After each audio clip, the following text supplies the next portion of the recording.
Praise the lord. ప్రభువైన యేసుక్రీస్తు వారు ఈరోజు మనకు అందిస్తున్నటువంటి వాగ్దానం నిర్గమకాండము 24వ అధ్యాయం 7వ వచనం. యెహోవా చెప్పినవన్నీ చేయుచు విధేయులమై ఉందుమనిరి. దేవుడు ఇశ్రాయేలీయులతో ఉడంబడిక చేయడం.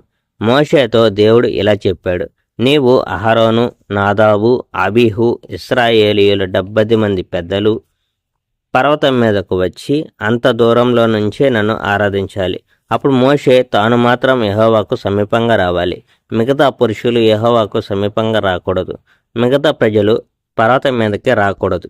కనుక యెహోవా ఇచ్చిన నియమాలు, ఆజ్ఞలు అన్నిటిని గురించి మోషే ప్రజలతో చెప్పాడు.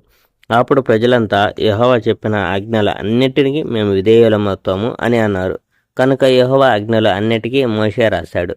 మర్నాటి ఉదయం పర్వతం దగ్గర మోషే ఒక బలిపీఠం నిర్మించాడు. ఇశ్రాయేలీయుల 12 వంశాల్లో ఒక్కొక్క దానికి ఒక్కొక్కటి చొప్పున 12 రాళ్ళు నిలబెట్టాడు. అప్పుడు బలులు అర్పించడానికి యువకులను మోషే పంపించాడు.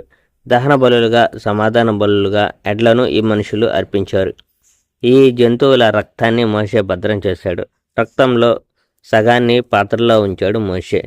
మిగతా సగం రక్తాన్ని బలిపీఠం మీద ఆయన పోశాడు.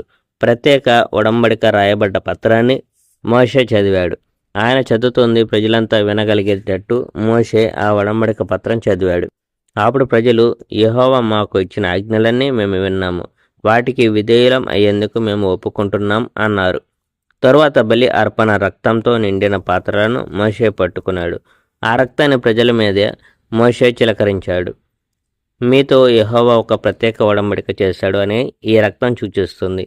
మీకు దేవుడు ఇచ్చిన ఆజ్ఞలే ఈ ఉడంబడికను వివరిస్తాయి అని ఆయన చెప్పాడు.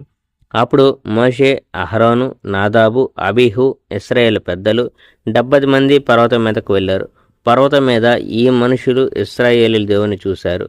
ఆకాశం అంత నిర్మలంగా కనపడుతున్న నీలం లాంటి దేని మీదనో దేవుడు నిలబడ్డాడు.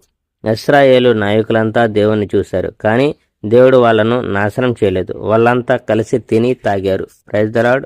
God bless our India.